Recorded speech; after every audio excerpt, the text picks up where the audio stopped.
Whoo, boy, oh boy, oh boy, oh boy. This market is I'm just making this video to give my little take on the whole entire thing, because this is getting ridiculous. There's no relief anywhere. I'm talking about crypto, stocks, especially the high-flying tech ones.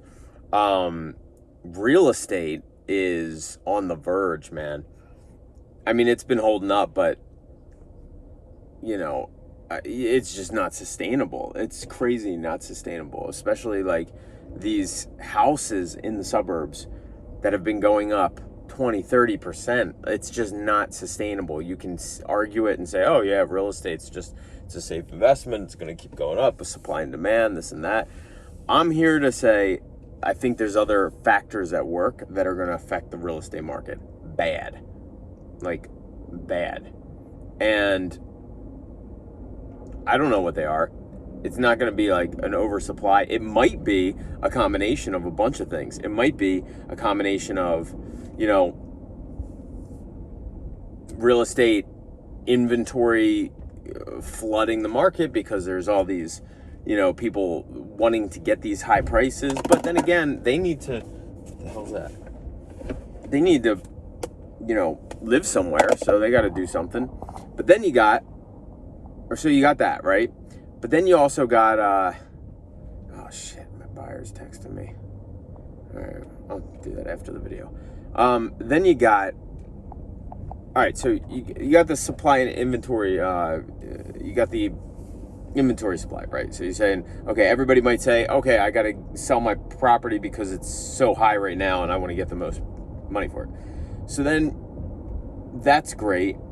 More inventory coming on. But then you got to worry about, so then that's that. Then you got to worry about the rates going up and buyers' purchasing power not being able to purchase what they could, on a 2% interest rate. It's like, I'm going to give you free money, basically. And, 2% interest, here, I'll just give you a whole bunch of money for hardly anything. And then, you got to pay it in installments, and their installments are super low. But then now, that just goes away as interest rates rise. So then there's that. So that's bringing purchasing power down. Then, on top of that, you got this whole stock market and crypto debacle, which is like, in 2021 or something, like 7 or 10% of homeowners that were flooding the market were using their down payment with their crypto gains. You got stock market people that are using those assets to qualify for mortgages, and now that's going to hell, basically. So yeah, you got a lot of this shit happening. Now,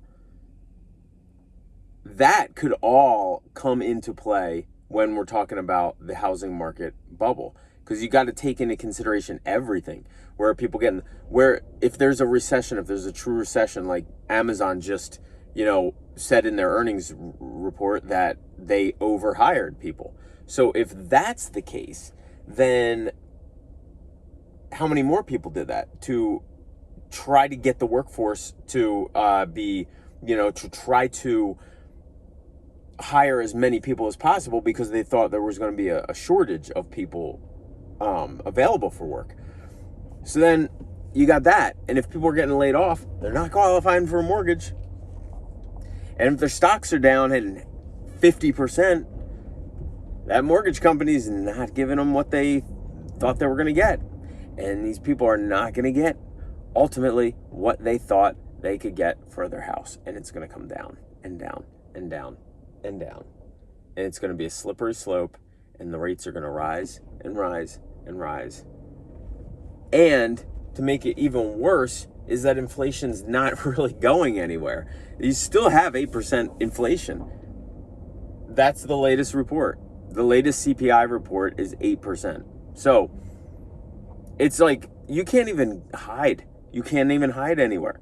I'm going to keep my money in the bank. I personally am going to try to make money and save money. For the first time ever, I feel like That girl lives in my building.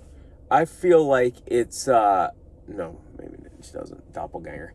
For the first time ever, I think it's actually a safe time to keep your money. Get ready for a deploy, make money, save it, put it in the bank, make as much as possible, save it and put it in the bank, and then just wait. And wait. And try not to drink too much, or, try to be happy as much as possible and distract yourself, because this is like a financial crisis right now. Coffee makes me happy. So, yeah, that's that. That's my take on that. I'm not sure what's going to happen with the stock market. I think we're at a bottom. I think we're nearing a bottom, but there might be even more puke that's just going to happen, and we might even just like capitulate even further. Again, I don't have a crystal ball. None of this is financial advice. I'm just letting you know. I've learned the hard way before in 2018 that I got scared and sold, and that was a bad feeling.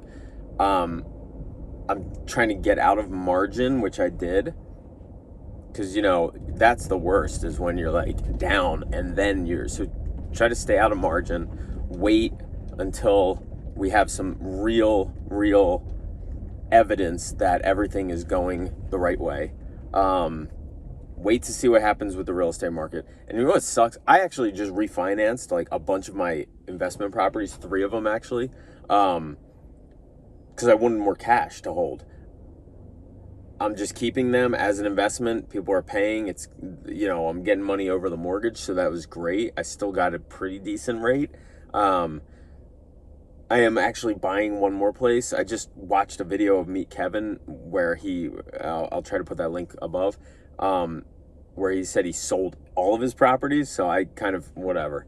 But anyway, it was like a passion buy of mine. So go.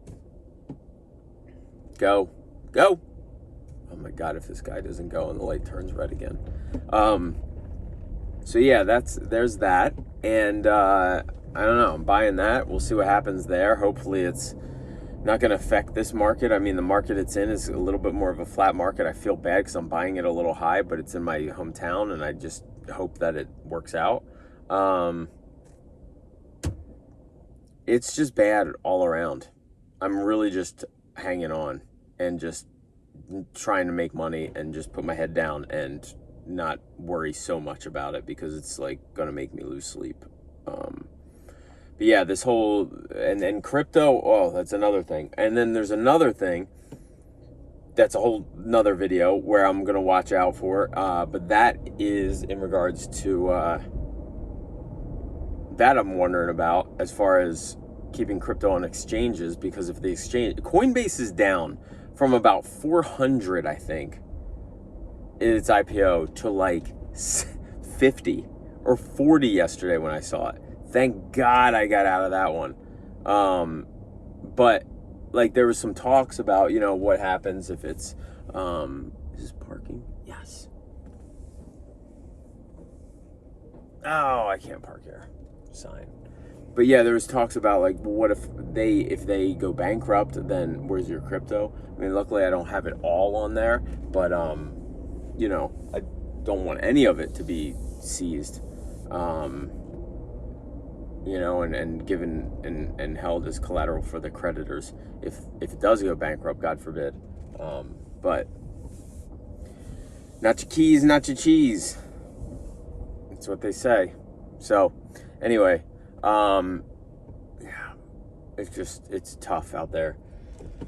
Whatever. Talk to you later.